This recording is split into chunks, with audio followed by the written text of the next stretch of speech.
நம்ம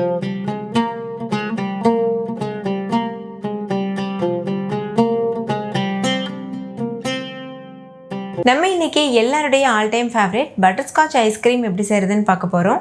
பொதுவாக நம்ம இதை கடைகளில் வாங்கி சாப்பிட்ருப்போம். வீட்டிலையே ரொம்ப சுலபமாக பண்ண முடியும். பொதுவாக ஐஸ்கிரீம் பண்ணுறதுக்கு பீட்டர் வச்சு நம்ம மிக்ஸ் பண்ணுவோம்ல, அந்த மாதிரி இல்லாமல் மிக்ஸி வச்சு நம்ம மிக்ஸ் பண்ணி இந்த ஐஸ்கிரீம் எப்படி செய்கிறதுன்னு தான் பார்க்க போகிறோம். வீடியோக்குள்ளே போகிறதுக்கு முன்னாடி நம்ம சேனல் இந்தியன் ரெசிபீஸ் தமிழை சப்ஸ்கிரைப் பண்ணிக்கோங்க. கூடவே இருக்க பெல் சிம்பலையும் கிளிக் பண்ணிக்கோங்க. ஹாய் ஃப்ரெண்ட்ஸ், வணக்கம். என் பேர் Abhi. Welcome to Indian recipes Tamil.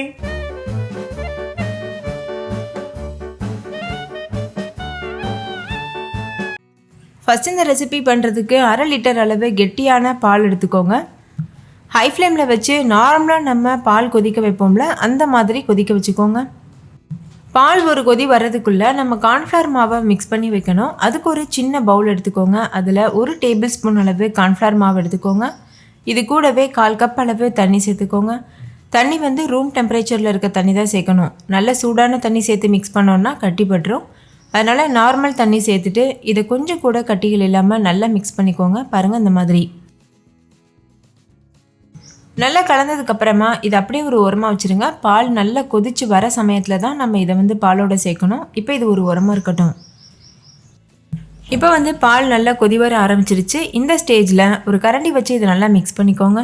Mix பண்ணதுக்கப்புறமா நம்ம ஏற்கனவே கலந்து வச்சுருக்கோம்ல கார்ன்ஃப்ளவர் மாவு, அதை இது கூட சேர்த்துருங்க. கார்ன்ஃப்ளவருக்கு பதிலாக நீங்கள் கஸ்டர்ட் பவுடர் கூட யூஸ் பண்ணலாம். கார்ன்ஃப்ளவர் மாவு சேர்த்ததுக்கப்புறமா இந்த பால் நல்லா கெட்டிப்பட ஆரம்பிக்கும். கைவிடாமல் நல்லா இது போல் கலந்துகிட்டே இருங்க. 2லேருந்து 3 நிமிஷத்துக்கு நல்லா இதை வேக வச்சுக்கோங்க. இதோட கன்சிஸ்டன்சி நல்லா திக்காயிரும். அது வரைக்கும் நம்ம இதை வேக வச்சுக்கலாம். ஸ்டவ்வை இடையில மீடியம் ஃப்ளேமில், அதுக்கப்புறமா லோ ஃப்ளேமில் மாற்றி மாற்றி வச்சு கலந்துக்கோங்க. இதில் நான் இப்போ ஒரு 1/4 டீஸ்பூன் அளவு எல்லோ கலர் ஃபுட் கலர் சேர்த்துருக்கேன். இது முற்றிலும் ஆப்ஷனல். நீங்கள் வேணாம்னு நினச்சிங்கன்னா ஸ்கிப் பண்ணிடலாம். இது வீட்டிலையே ரெடி பண்ண ஃபுட் கலர். நான் ஆல்ரெடி வீட்டிலையே எப்படி இயற்கையான பொருட்கள் வச்சு ஃபுட் கலர் ரெடி பண்ணணும்னு சொல்லி ஒரு வீடியோ அப்லோட் பண்ணியிருக்கேன். அதோட லிங்க் வீடியோக்கு கீழே இருக்க டிஸ்கிரிப்ஷனில் இருக்குது. வேணும்னா செக் பண்ணி பாருங்கள். இந்த ஓரங்களில் சேரக்கூடிய ஆடைகள் எல்லாத்தையும் எடுத்து விட்டு இது போல் நல்லா கலந்துட்டே இருங்க.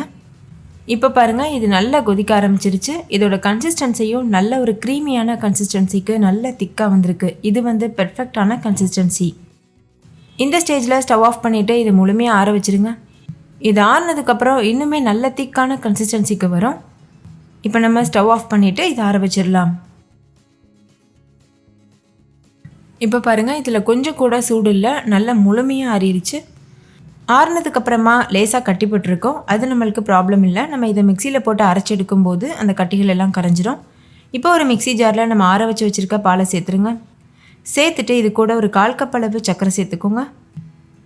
இது கூடவே வெனிலா எசன்ஸ் ஒரு 1/2 டீஸ்பூன் அளவு சேர்த்துக்கோங்க. இப்போ இது கூட ஒரு 1/2 கப் அளவு ஃப்ரெஷ் க்ரீம் சேர்த்துக்கோங்க. இது சேர்க்குறதுனால நல்ல க்ரீமியான கன்சிஸ்டன்சியில் நம்மளோட ஐஸ்கிரீம் இருக்கும். இப்போ நைஸாக அரைச்சதுக்கப்புறமா ஒரு ஏர்டைட்டான கண்டெய்னரில் போட்டு மூடிட்டு ஒரு 2 மணி நேரம் மட்டும் ஃப்ரீசரில் வச்சுக்கோங்க. நீங்கள் ஃப்ரெஷ் க்ரீமுக்கு பதிலாக 1/2 கப் அளவு பால் ஆடை கூட சேர்க்கலாம். நம்ம நார்மலாக பால் காய்ச்சும் போது ஆடை விழுகும்ல, அதை நீங்கள் டெய்லி சேமித்து வச்சுட்டே வரணும். அப்போ 1/2 கப் சேர்ந்ததுக்கப்புறமா அதை எடுத்து இதில் யூஸ் பண்ணிக்கலாம். அடுத்து நம்ம பட்டர்ஸ்காட்ச் பண்ணுறதுக்கு கேரமல் ரெடி பண்ண போகிறோம். அதுக்கு ஒரு பேனில் 1/4 கப் அளவு சர்க்கரை சேர்த்துக்கோங்க. கொஞ்சம் கூட தண்ணி சேர்க்கக்கூடாது. இது போல் நல்லா மிக்ஸ் பண்ணிகிட்டே இருங்க. ஸ்டவ்வை மீடியம் ஃப்ளேம்லேயே வச்சுக்கோங்க. சர்க்கரை தானாக மெல்ட் ஆகும். நல்லா கரைஞ்சிட்டு அதுக்கப்புறமாவும் நம்ம கலந்துகிட்டே இருக்கணும். அதுக்கப்புறமா இந்த சர்க்கரை நல்ல ஒரு தேன் கலருக்கு மாறும். அது வரைக்கும் நம்ம மிக்ஸ் பண்ணிகிட்டே இருக்கணும். இப்போ பாருங்கள், சர்க்கரை நல்லா கரைய ஆரம்பிச்சிருச்சு. கைவிடாமல் கலந்துகிட்டே இருங்க. அப்படி கலக்காமல் விட்டுட்டோன்னா ஒரு இடத்துல டார்க் கலராகவும் ஒரு இடத்துல ரொம்ப லைட் கலராகவும் ஆயிரும். இப்போ பாருங்கள், கலர் நல்ல ஒரு தேன் கலருக்கு வந்திருக்கு. இந்த ஸ்டேஜில் ஸ்டவ்வை முழுமையாக லோ ஃப்ளேமில் வச்சுருங்க. இது கூட ஒரு 10 கிராம் அளவு பட்டர் சேர்த்துக்கோங்க. நம்ம பண்ணுறது பட்டர்ஸ்காட்ச் ஐஸ்கிரீம். ஸோ பட்டர் கண்டிப்பாக சேருங்க. அப்போ தான் நல்ல ஒரு மணமாக சுவையாக இருக்கும். இப்போ இது கூடவே ஒரு கைப்பிடி அளவு முந்திரி சேர்த்துக்கோங்க. நீங்கள் முந்திரிக்கு பதிலாக வேர்க்கடலை கூட யூஸ் பண்ணலாம். இப்போ நம்ம சேர்த்துருக்க பட்டர் முழுமையாக கரைஞ்சிட்டு இந்த சர்க்கரையோட ஒன்றோட ஒன்றா நல்லா மிக்ஸ் ஆகணும். அது வரைக்கும் நல்லா இது போல் கலந்துகிட்டே இருங்க. ஸ்டவ்வை லோ ஃப்ளேம்லேயே வச்சுக்கோங்க. இதுக்கு மேலே நம்ம சர்க்கரையை கலர் சேஞ்ச் ஆக விட்டுறக்கூடாது. சர்க்கரை டார்க் கலரில் ஆயிடுச்சுன்னா அதுக்கப்புறமா கசக்க ஆரம்பிச்சிடும். அப்போ டேஸ்ட் அந்தளவுக்கு சுவையாக இருக்காது. ஸோ இதே கலர்லேயே இருக்க மாதிரி பார்த்துக்கோங்க. அவ்வளோதான், சர்க்கரையோட அந்த பட்டர் நல்லா மிக்ஸ் ஆயிடுச்சு. இந்த ஸ்டேஜில் ஸ்டவ் ஆஃப் பண்ணிவிட்டு ஒரு பட்டர் ஷீட்டுக்கு மாற்றிடுங்க. அப்படி இல்லைன்னா எண்ணெய் நெய் தடவின பிளேட்டில் கூட நீங்கள் இதை வந்து மாற்றிடலாம். இது முழுமையாக ஆறட்டும். ஆறுற வரைக்கும் நம்ம வெயிட் பண்ணலாம். முடிஞ்ச அளவு இதை நல்லா ஸ்ப்ரெட் பண்ணிக்கோங்க. பாருங்கள் இந்த மாதிரி. இது ஒரு 10லேருந்து 20 நிமிஷத்தில் நல்லா ஆறிடும். ஆறுனதுக்கு அப்புறமா நம்ம இதை பார்க்கலாம். இப்போ பாருங்கள் இது முழுமையாக ஆறிடுச்சு. எந்த அளவுக்கு டிமோல்டு பண்ண வருது பாருங்கள். இதை இப்போ சின்ன சின்ன பீஸஸாக நம்ம உடைச்சிட்டு அதுக்கப்புறமா நம்ம இதை வந்து கார்னிஷிங் பண்ணுறதுக்கு யூஸ் பண்ணிக்கலாம். இதை அப்படியே சாப்பிட்றதுக்குமே ரொம்ப டேஸ்ட்டாக இருக்கும். நெய் மிட்டாய் போல் ரொம்ப ரொம்ப சுவையாக இருக்கும். இப்போ இந்த அளவுக்கு கை வச்சு உடைச்சதுக்கப்புறமா இதுக்கு மேலே ஒரு பட்டர் ஷீட் வச்சுக்கோங்க. அதுக்கப்புறமா நம்ம வீட்டில் இஞ்சி தட்டுறதுக்கு சின்ன உரல் வச்சுருப்போம்ல, அதை வச்சு இது போல் சின்ன சின்ன பீஸஸாக நுணுக்கி எடுத்துக்கோங்க. பாருங்கள் இந்த மாதிரி. ரொம்ப ஃபைன் பவுடராகவும் நம்ம ப்ரிப்பேர் பண்ணிடக்கூடாது. கொஞ்சம் சின்ன சின்ன பீஸஸாக இருக்கணும். ஒருவேளை உங்ககிட்ட இது போல் உரல் இல்லைன்னா நம்ம வீட்டில் பூரிக்கட்டை வச்சுருப்போம்ல, அது வச்சு கூட நீங்கள் நுணுக்கி எடுத்துக்கலாம். அவ்வளோதான். இப்போ பாருங்கள் நம்ம பட்டர்ஸ்காட்ச் வந்து ரெடி பண்ணியிருக்கோம். இது இந்த அளவுக்கு நல்ல குட்டி குட்டி பீஸஸாக இருக்கணும். அப்போ தான் சாப்பிடும்போது நல்ல வந்து க்ரன்ச்சியான ஒரு டேஸ்ட்டோட சூப்பராக இருக்கும். இன்னொரு பக்கம் நம்ம 2 மணி நேரம் ஃப்ரீசரில் வச்சுருந்த ஐஸ்கிரீம் வந்து தயாராக இருக்குது.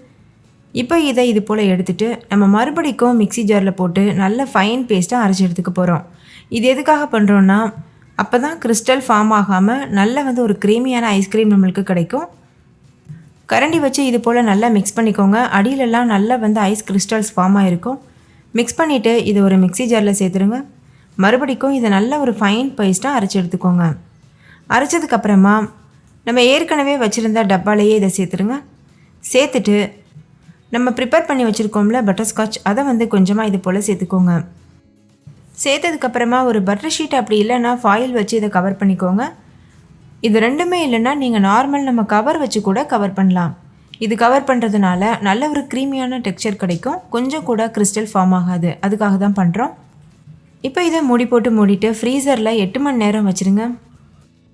இப்போ பாருங்கள் 8 மணி நேரம் ஆயிடுச்சு. ஐஸ்கிரீம் வந்து நல்லா செட் ஆகியிருக்கு.